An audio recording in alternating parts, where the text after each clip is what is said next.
بسم الله الرحمن الرحیم۔ ہم کو اب والمان حکم بن نافع نے حدیث بیان کی، انہیں اس حدیث کی شعیب نے خبر دی۔ انہوں نے زہری سے یہ حدیث سنی۔ انہیں عبید اللہ ابن عبداللہ ابن عتبہ بن مسعود نے خبر دی کہ عبداللہ بن عباس سے ابو سفیان بن حرب نے یہ واقعہ بیان کیا کہ ہرقل شاہ روم نے ان کے پاس قریش کے قافلے میں ایک آدمی بلانے کو بھیجا، اور اس وقت یہ لوگ تجارت کے لیے ملک شام گئے ہوئے تھے، اور یہ وہ زمانہ تھا جب رسول اللہ صلی اللہ علیہ وسلم نے قریش اور ابو سفیان سے ایک وقتی عہد کیا ہوا تھا۔ جب ابو سفیان اور دوسرے لوگ ہرقل کے پاس الفالاک پہنچے جہاں ہرقل نے دربار طلب کیا تھا، اس کے گرد روم کے بڑے بڑے لوگ، علماء وزراء عمرا بیٹھے ہوئے تھے۔ ہرقل نے ان کو اور اپنے ترجمان کو بلوایا، پھر ان سے پوچھا کہ تم میں سے کون شخص مدعی رسالت کا زیادہ قریبی عزیز ہے؟ ابو سفیان کہتے ہیں کہ میں بول اٹھا کہ میں اس کا سب سے زیادہ قریبی رشتہ دار ہوں۔ یہ سن کر ہرقل نے حکم دیا کہ اس کو، ابو سفیان کو، میرے قریب لا کر بٹھاؤ اور اس کے ساتھیوں کو اس کی پیٹھ کے پیچھے بٹھا دو۔ پھر اپنے ترجمان سے کہا کہ ان لوگوں سے کہہ دو کہ میں ابو سفیان سے اس شخص کے یعنی محمد صلی اللہ علیہ وسلم کے حالات پوچھتا ہوں۔ اگر یہ مجھ سے کسی بات میں جھوٹ بول دے تو تم اس کا جھوٹ ظاہر کر دینا۔ ابو سفیان کا قول ہے کہ خدا کی قسم، اگر مجھے یہ غیرت نہ آتی کہ یہ لوگ مجھ کو جھٹلائیں گے تو میں اب صلی اللہ علیہ وسلم کی نسبت ضرور غلط گوئی سے کام لیتا۔ خیر، پہلی بات جو ہرقل نے مجھ سے پوچھی وہ یہ کہ اس شخص کا خاندان تم لوگوں میں کیسا ہے؟ میں نے کہا وہ تو بڑے اونچے عالی نسب والے ہیں۔ کہنے لگا اس سے پہلے بھی کسی نے تم لوگوں میں ایسی بات کہی تھی؟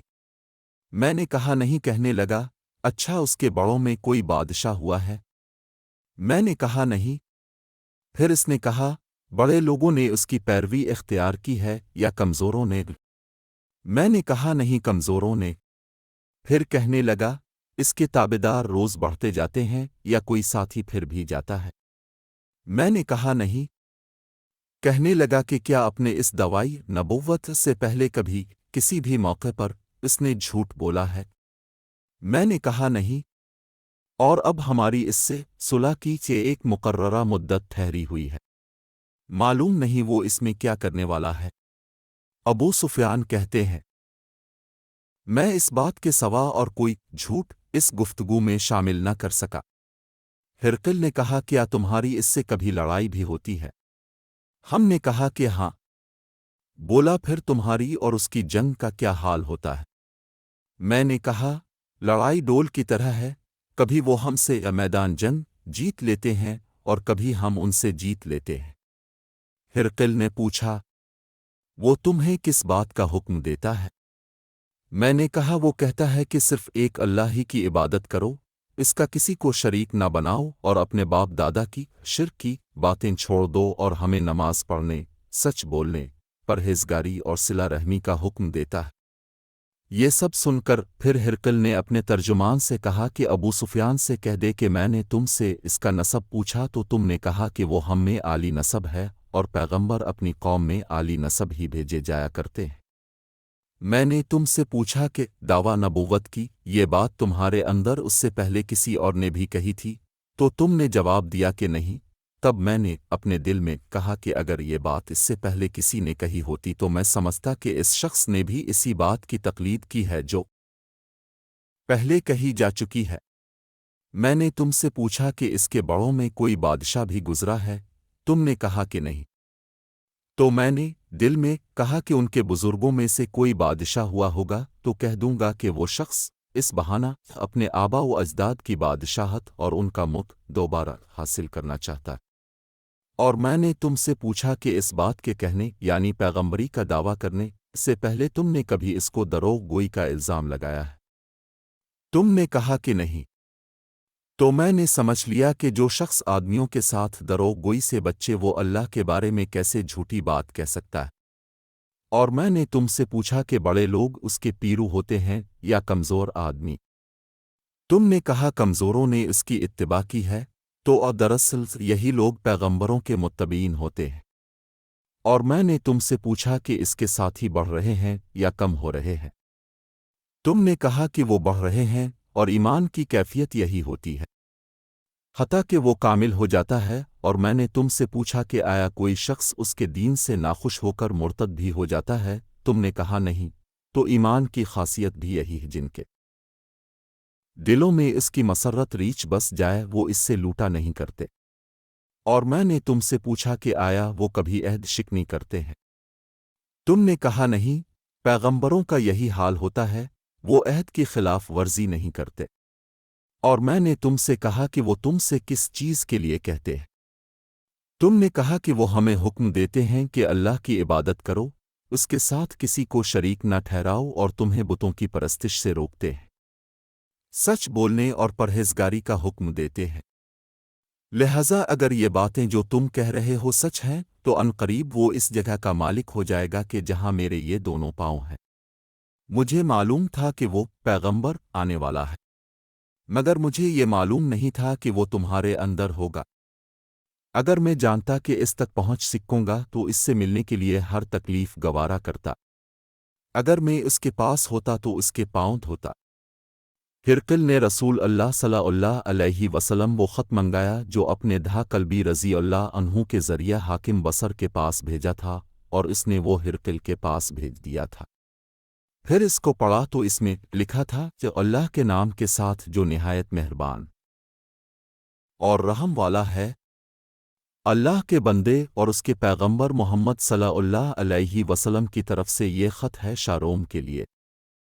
اس شخص پر سلام ہو جو ہدایت کی پیروی کرے۔ اس کے بعد میں آپ کے سامنے دعوت اسلام پیش کرتا ہوں۔ اگر آپ اسلام لے آئیں گے تو دین و دنیا میں سلامتی نصیب ہوگی، اللہ آپ کو دوہرا ثواب دے گا، اور اگر آپ میری دعوت سے روگردانی کریں گے تو آپ کی رعایا کا گناہ بھی آپ ہی پر ہوگا۔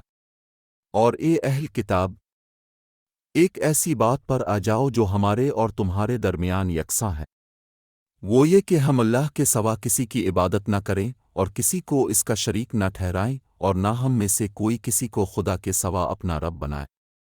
پھر اگر وہ اہل کتاب اس بات سے منہ پھیر لیں تو مسلمانوں، تم ان سے کہہ دو کہ تم مانو یا نہ مانو، ہم تو ایک خدا کے اطاعت گزار ہیں۔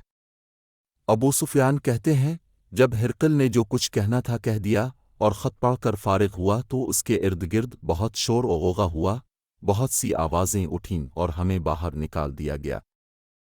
تب میں نے اپنے ساتھیوں سے کہا کہ ابو کبشہ کے بیٹے حضرت صلی اللہ علیہ وسلم کا معاملہ تو بہت بڑھ گیا، دیکھو تو اس سے بنی اصفر روم کا بادشاہ بھی ڈرتا ہے۔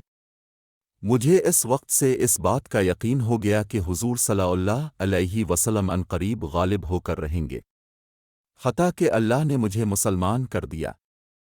راوی کا بیان ہے کہ زید ابن ناطور الفالاق کا حاکم ہرقل کا مصاحب اور شام کے نصار کا لاٹ پادری بیان کرتا تھا کہ ہرقل جب الفالاق آیا ایک دن صبح کو پریشان اٹھا تو اس کے درباریوں نے دریافت کیا کہ آج ہم آپ کی حالت بدلی ہوئی پاتے ہیں، کیا وجہ ہے؟ ابن ناطور کا بیان ہے کہ ہرقل نجومی تھا، علم نجوم میں وہ پوری مہارت رکھتا تھا۔ اس نے اپنے ہم نشینوں کو بتایا کہ میں نے آج رات ستاروں پر نظر ڈالی تو دیکھا کہ ختنہ کرنے والوں کا بادشاہ ہمارے ملک پر غالب آ گیا ہے۔ بھلا اس زمانے میں کون لوگ ختنہ کرتے ہیں؟ انہوں نے کہا کہ یہود کے سوا کوئی ختنہ نہیں کرتا، سو ان کی وجہ سے پریشان نہ ہوں۔ سلطنت کے تمام شہروں میں یہ حکم لکھ بھیجیے کہ وہاں جتنے یہودی ہوں سب قتل کر دیے جائیں۔ وہ لوگ انہی باتوں میں مشغول تھے کہ ہرقل کے پاس ایک آدمی لایا گیا جسے شاہ غسان نے بھیجا تھا۔ اس نے رسول اللہ صلی اللہ علیہ وسلم کے حالات بیان کیے۔ جب ہرقل نے سارے حالات سن لیے تو کہا کہ جا کر دیکھو وہ ختنہ کیے ہوئے ہے یا نہیں۔ انہوں نے اسے دیکھا تو بتلایا کہ وہ ختنہ کیا ہوا ہے۔ ہرقل نے جب اس شخص سے عرب کے بارے میں پوچھا تو اس نے بتلایا کہ وہ ختنہ کرتے ہیں۔ تب ہرقل نے کہا کہ یہی محمد صلی اللہ علیہ وسلم اس امت کے بادشاہ ہیں جو پیدا ہو چکے ہیں۔ پھر اس نے اپنے ایک دوست کو رومیہ خط لکھا اور وہ بھی علم نجوم میں ہرقل کی طرح ماہر تھا۔ پھر وہاں سے ہرقل حمص چلا گیا۔ ابھی حمص سے نکلا نہیں تھا کہ اس کے دوست کا خط اس کے جواب میں آ گیا۔ اس کی رائے بھی حضور صلی اللہ علیہ وسلم کے ظہور کے بارے میں ہرقل کے موافق تھی کہ محمد صلی اللہ علیہ وسلم واقعی پیغمبر ہے۔ اس کے بعد ہرقل نے روم کے بڑے آدمیوں کو اپنے حمس کے محل میں طلب کیا اور اس کے حکم سے محل کے دروازے بند کر لیے گئے۔ پھر وہ اپنے خاص محل سے باہر آیا اور کہا، اے روم وال، کیا ہدایت اور کامیابی میں کچھ حصہ تمہارے لیے بھی ہے؟ اگر تم اپنی سلطنت کی بقا چاہتے ہو تو پھر اس نبی کی بیعت کر لو اور مسلمان ہو جاؤ۔ یہ سننا تھا کہ پھر وہ لوگ وحشی گدھوں کی طرح دروازوں کی طرف دوڑے مگر انہیں بند پائے۔ آخر جب ہرقل نے اس بات سے ان کی یہ نفرت دیکھی اور ان کے ایمان لانے سے مایوس ہو گیا تو کہنے لگا کہ ان لوگوں کو میرے پاس لاؤ۔ جب وہ دوبارہ آئے تو اس نے کہا، میں نے جو بات کہی تھی اس سے تمہاری دینی پختگی کی آزمائش مقصود تھی، سو وہ میں نے دیکھ لی۔ تب یہ بات سن کر وہ سب کے سب اس کے سامنے سجدے میں گر پڑے اور اس سے خوش ہو گئے۔ بالآخر ہرقل کی آخری حالت یہی رہی۔ ابو عبداللہ کہتے ہیں کہ اس حدیث کو صالح بن کیسان، یونس اور معمر نے بھی زہری سے روایت کیا ہے۔ Reference, Sahih al-Bukhari 7, in book reference, Book 1, Hadith 7, USCMSA Web, English, reference, Volume 1, Book 1, Hadith 6.